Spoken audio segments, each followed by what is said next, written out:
राजस्थान में मौसम भले ही साफ हो गया हो आसमान का, लेकिन राजनीतिक गर्मी अभी भी बरकरार है। जिस तरह से गृह मंत्री अमित शाह का दौरा हुआ राजस्थान में, जयपुर में महारैली हुई, उसको लेकर भारतीय जनता पार्टी में तो नए समीकरण सामने आए हैं, लेकिन कांग्रेस पार्टी ने भी इसे चुनौती माना है और बड़ा आयोजन कांग्रेस पार्टी भी कर रही है। मुख्यमंत्री अशोक गहलोत, कांग्रेस प्रदेश अध्यक्ष गोविंद सिंह डोटासरा और कांग्रेस पार्टी के कई नेता अमित शाह के दौरे को लेकर पूरी तरह से आरोप प्रत्यारोप में जुट गए हैं। किस नेता ने क्या कहा, देखिए हमारे साथ ये खास खबर। देश के गृह मंत्री अमित शाह का राजस्थान में दौरा हुआ और राजस्थान की राजनीति में एक बार फिर गर्माहट आ गई। क्या कहा अमित शाह ने, पहले देखिए। भर के अंदर पेट्रोल डीजल के टैक्स घटाए, परंतु राजस्थान एक ऐसा राज्य है जहां के मुख्यमंत्री जी को तिजोरी बहुत प्रिय है, जनता की दिक्कत प्रिय नहीं। मैं गहलोत जी को विनती करता हूं, गहलोत जी, जहां जहां भाजपा की सरकारें हैं उन्होंने भी वेट के अंदर कटौती कर कर पेट्रोल के दाम घटाए हैं। आप अभी भी समझ जाओ, पेट्रोल के दाम घटा दो, वरना जनता राह देखकर खड़ी है, जनता राह देखकर खड़ी है। और मैं भारतीय जनता पार्टी के कार्यकर्ताओं का आह्वान करना चाहता हूं, पूरे देश भर के अंदर भारत सरकार ने टैक्स कम कर रहा है, भाजपा की राज्य सरकारों ने किया है, अशोक गहलोत सरकार कर नहीं रही है। हमने आंदोलन कर कर उनको मजबूर कर देना। माता की, अरे क्या हो गया है राजस्थान वालों की आवाज को भाई, ऐसे बोलोगे क्या? राजस्थान के गांव गांव में आवाज जानी चाहिए, घर घर में आवाज जानी चाहिए। 2023 में प्रचंड बहुमत के साथ कमल खिलने वाला है। मेरे साथ दोनों हाथ उठाइए, उठाइए दोनों हाथ पीछे तक, विजय के संकल्प की मुट्ठी भींचिए और प्रचंड आवाज से बोलिए, भारत माता की, भारत माता की, भारत माता की। भाजपा के महासम्मेलन में अमित शाह ने जिस तरह से राजस्थान सरकार पर वार किए, मुख्यमंत्री अशोक गहलोत ने भी लंबा पत्र लिखा है। क्या कहा मुख्यमंत्री ने इस पत्र में और किस तरह कांग्रेस तैयारी कर रही है। महारैली का आयोजन होने वाला है।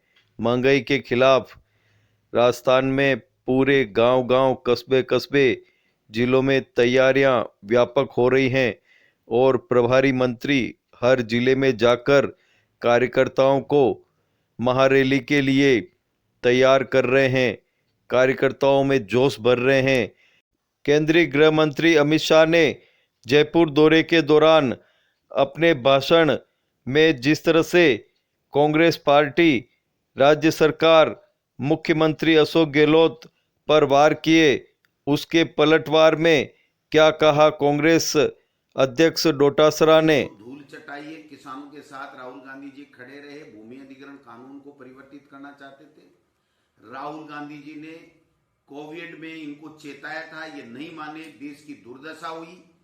राहुल गांधी जी ने इनको नोटबंदी के समय चेताया था, ये नहीं माने, देश की अर्थव्यवस्था बिल्कुल तबाह हो गई।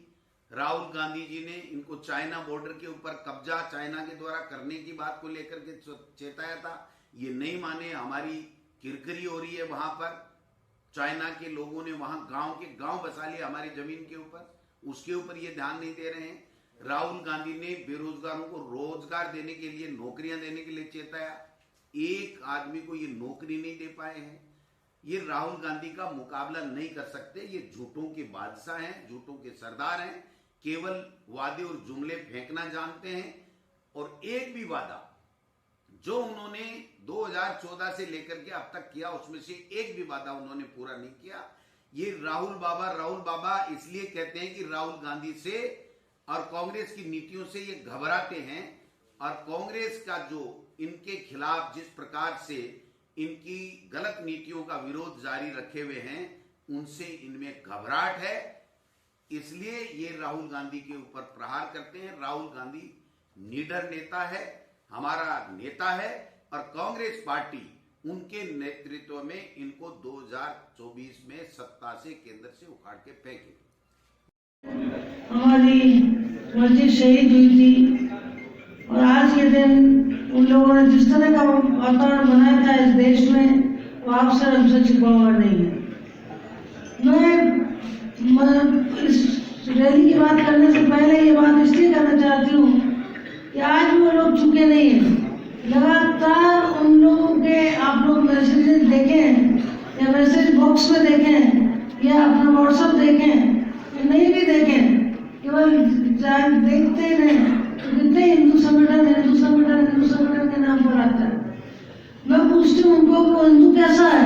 हिंदू तो वो होता है जो किसी मंदिर के सामने से दूसरे को प्रणाम करे, किसी मस्जिद के सामने से दूसरे को प्रणाम करने के लिए, नमन करने के लिए वो झुक जाए, किसी गिरजाघर की घंटी की आवाज उसको झुकने को, नमन करने को मजबूर करे और किसी गुरुद्वारा के शब्द की आवाज उसको नमन करने की प्रेरणा दे, वो हिंदू है।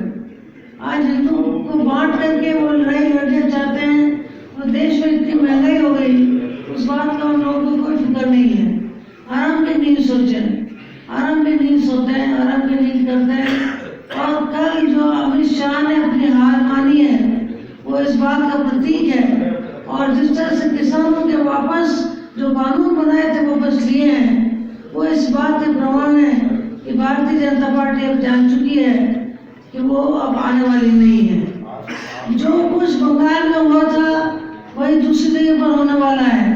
एक साल से बंगाल में प्रत्येक मंत्री बैठा हुआ था, एक साल से हमारे जहाँ पर 5 राज्यों में भी चुनाव है वहाँ पर बैठे हुए हैं, लेकिन बैठे हुए से कुछ नहीं होने वाला, हम जीत करके आएंगे।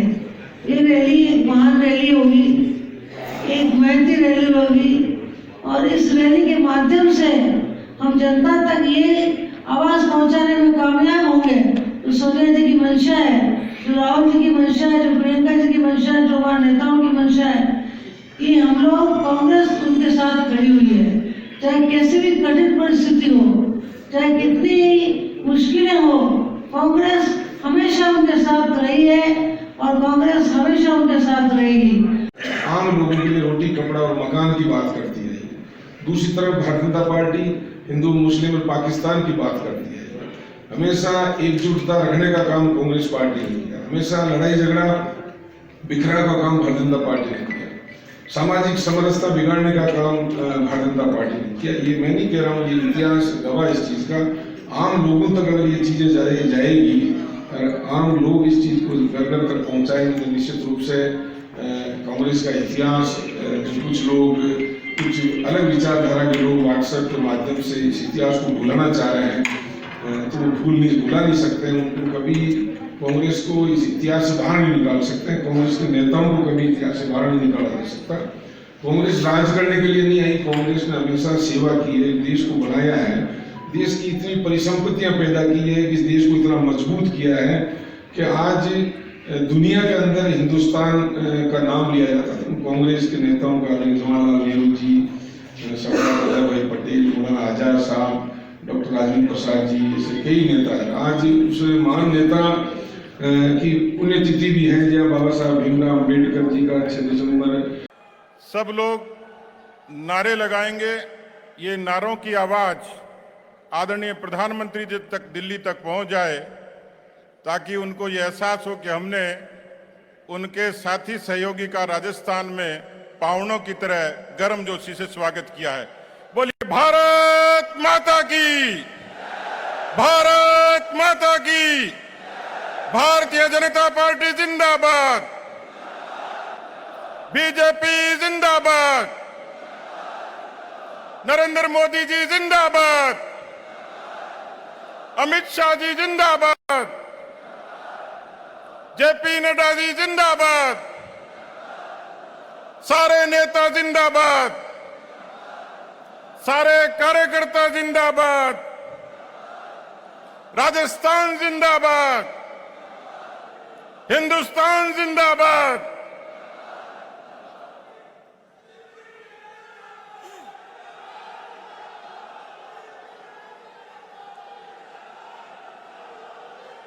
करते हो, पार्टी को धक्का मार देते हो। मैं सोचता हूं हम में से हर आदमी कोई भगवान के ऐसा गुण लेकर के पैदा नहीं होता है। हर व्यक्ति में कमियां रहती है, पर जो कमियां ध्यान में आती है उसको सुधारते आगे बढ़ो, उसकी कमी करते हुए आगे बढ़ो।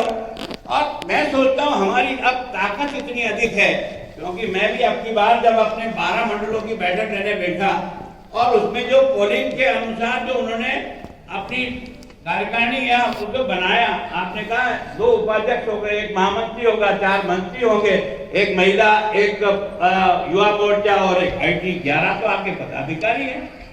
अगर 11 पदाधिकारी किसी कार्यक्रम में शरीक हो जाए तो राजस्थान में इस समय पोलिंग स्टेशन लगभग 60,000 से ऊपर निकल गए। आप नहीं दे पा रहे थे तब 16 अगस्त उस जमाने का 65 में जो आंदोलन किया था, केवल पोस्ट कार्ड लिखे थे, केवल पोस्ट कार्ड। उस समय जो काम करने वाले हमारे सब ओल्ड टाइमर थे, उन सब ने अपने अपने हाथ से 5 पैसे का पोस्ट कार्ड लिख करके सारे लाल किले पर लोग खड़े थे। सारा देश देख करके दंग रह गया कि है कोई जनसंघ का संगठन जो बिना प्रचार और प्रसार के, ये होता है मन से लड़ने की जब ताकत होती है ना, तो आदमी साधन नहीं देखता है, आदमी सुविधा नहीं देखता है, वो लड़ने की मनोवृत्ति देखता है। मैं सोचता हूं हम अब उस चुनौती समय में पहुंच गए हैं, जिस चुनौती में आर पार की लड़ाई होनी है। इस आर पार की लड़ाई में अगर कहीं भी किसी प्रकार से कमजोरी रह गई तो पता नहीं देश का भविष्य